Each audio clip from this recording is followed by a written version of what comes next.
حضرت محمد صلی اللہ علیہ وسلم کے اللہ کے پیغمبر ہونے کے ثبوت، محمد صلی اللہ علیہ وسلم کی دعوت، دنیا پر چھا جانے کی پیشن گوئی۔ جب عرب کے لوگ محمد صلی اللہ علیہ وسلم کی دعوت کا انکار کر رہے ہیں، اور صرف انکار ہی نہیں بلکہ اس دعوت کو مٹا دینے کے لیے جی توڑ محنت کر رہے تھے، اس دور میں اللہ ان سے کہتا ہے جلد ہی ہم ان کو اپنی نشانیاں باہری دنیا میں بھی دکھائیں گے، اور ان کے اپنے اندر بھی، یہاں تک کہ ان پر یہ بات کھل جائے گی کہ قرآن سچ مچ حق ہے۔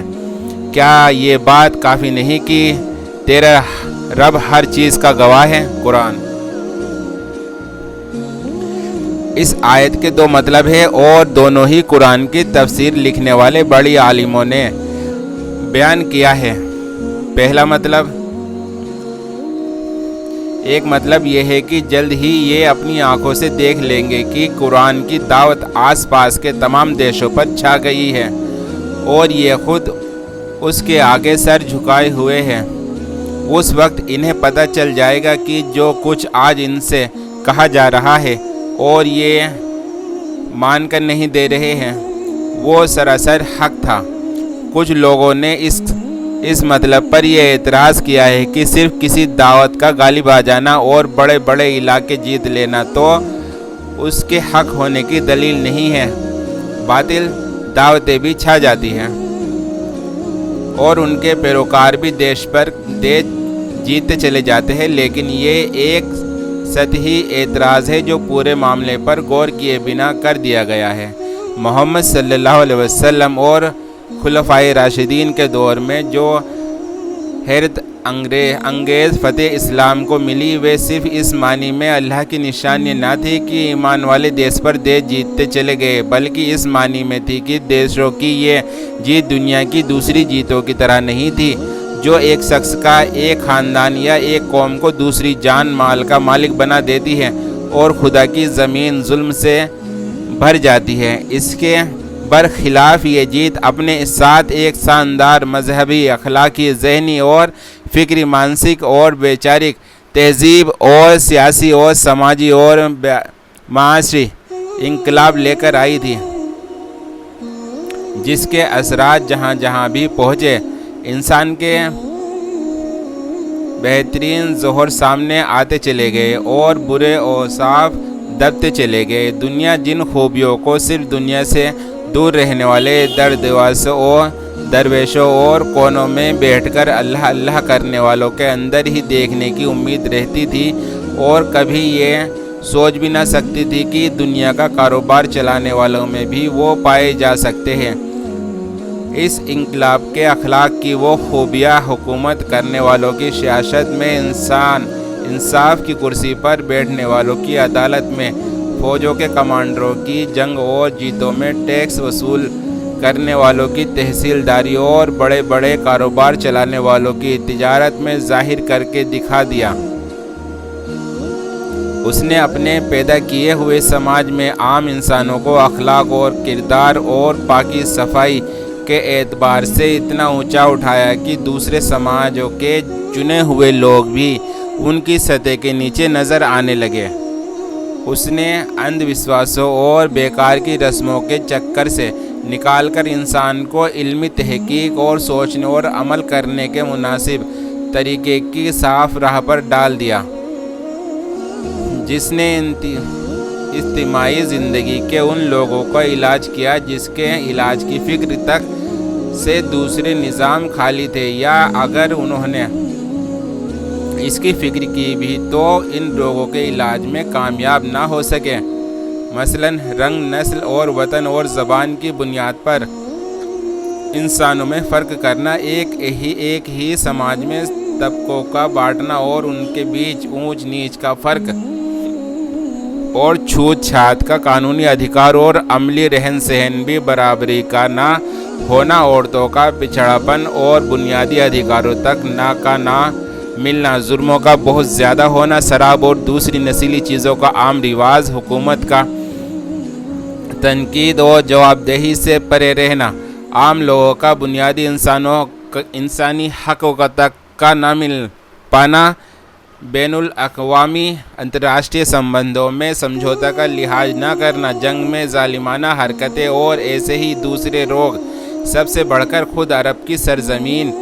میں اس انقلاب نے دیکھتے دیکھتے قانون کو نہ ماننے کی جگہ نظم، خون خرابے اور بدامنی کی جگہ امن، برائی اور گناہوں کی جگہ پاکی اور پرہیزگاری، ظلم اور بے انصافی کی جگہ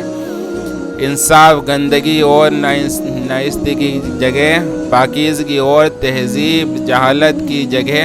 علم اور نسل در نسل چلنے والی دشمنیوں کی جگہ بھائی چارے اور محبت کا ماحول پیدا کر دیا،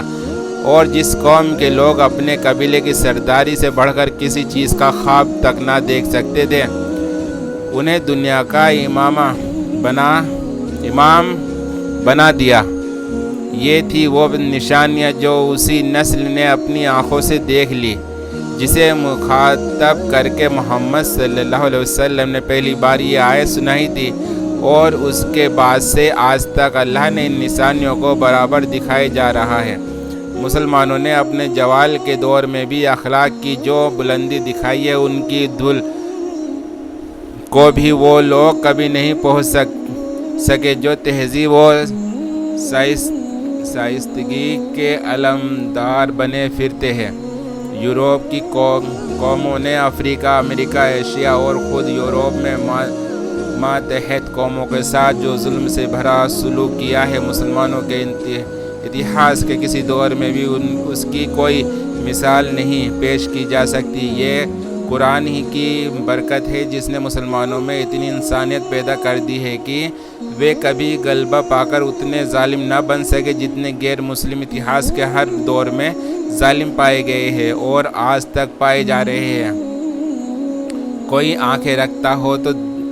خود دیکھ لے کہ اسپین میں جب مسلمان صدیوں تک حکمراں رہے، اس وقت عیسائیوں کے ساتھ ان کا کیا سلوک تھا، اور جب عیسائی وہاں غالب آئے تو انہوں نے مسلمانوں کے ساتھ کیا سلوک کیا۔ بھارت میں 800 سال کے لمبے حکومت کے دور میں مسلمانوں نے ہندوؤں کے ساتھ کیا برتاؤ کیا، اور جب ہندو غالب آ جانے کے بعد ان کے ساتھ کیا برتاؤ کر رہے ہیں۔ یہودیوں کے ساتھ پچھلے 1300 سال کے مسلمانوں کا رویہ کیا رہا، اور اب فلسطین میں مسلمانوں کے ساتھ ان کا کیا رویہ ہے۔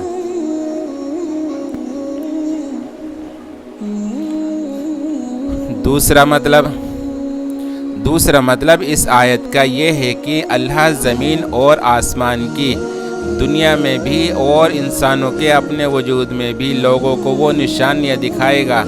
جس سے ان پر یہ بات کھل جائے گی کہ یہ قرآن جو تعلیم دے رہا ہے وہی صحیح ہے۔ کچھ لوگوں نے اس مطلب پر یہ اعتراض کیا ہے کہ زمین اور آسمان کی دنیا اور خود اپنے وجود کو تو لوگ اس وقت بھی دیکھ رہے تھے، پھر آنے والے زمانے میں ان چیزوں کے اندر نشانیاں دکھانے کا کیا مطلب؟ لیکن یہ اعتراض بھی ویسا ہی سطحی ہے جیسا اوپر کے مطلب پر اعتراض سطحی تھا۔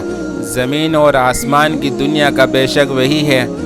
جنہیں انسان ہمیشہ سے دیکھتا رہا ہے، اور انسان کا اپنا وجود بھی اسی طرح کا ہے جیسا ہر زمانے میں دیکھا جاتا رہا ہے، مگر اس چیزوں کے اندر خدا کی نشانیاں اتنی زیادہ اور انگنت ہیں کہ انسان کبھی ان کو اپنی جانکاری کے گھیرے میں نہیں لے سکا، نہ کبھی لے سکے گا۔ آج ماڈرن سائنس جو کچھ کائنات اور انسان کی پیدائش کے بارے میں ہمیں بتا رہی ہے، وہ سب اللہ نے قرآن میں 1400 سال پہلے ہی بتا دیا تھا، جس کی تصدیق آج ماڈرن سائنس کر رہی ہے۔ اس کے ثبوت میں قرآن کی 1000 سے زیادہ آیتیں جو کہ سائنٹیفک فیکٹ کی بات کرتی ہے، گواہی کے طور پر ہمارے سامنے موجود ہے، اور ہر دور میں انسان کے سامنے کئی نئی نشانیاں آتی چلی گئی ہیں اور قیامت تک آتی چلی جائے گی۔ انہی نشانیوں کے بارے میں اللہ نے قرآن میں کہا تھا، جلد ہی ہم ان کو اپنی نشانیاں باہری دنیا میں بھی دکھائیں گے اور ان کے اپنے اندر بھی، یہاں تک کہ ان پر یہ بات کھل جائے گی کہ یہ قرآن سچ مچ حق ہے۔ آپ ہمارے چینل پر نئے ہیں تو ہمارے چینل کو سبسکرائب کریں، لائک کمنٹس اور شیئر کرتے جائیں۔ السلام علیکم ورحمۃ اللہ وبرکاتہ۔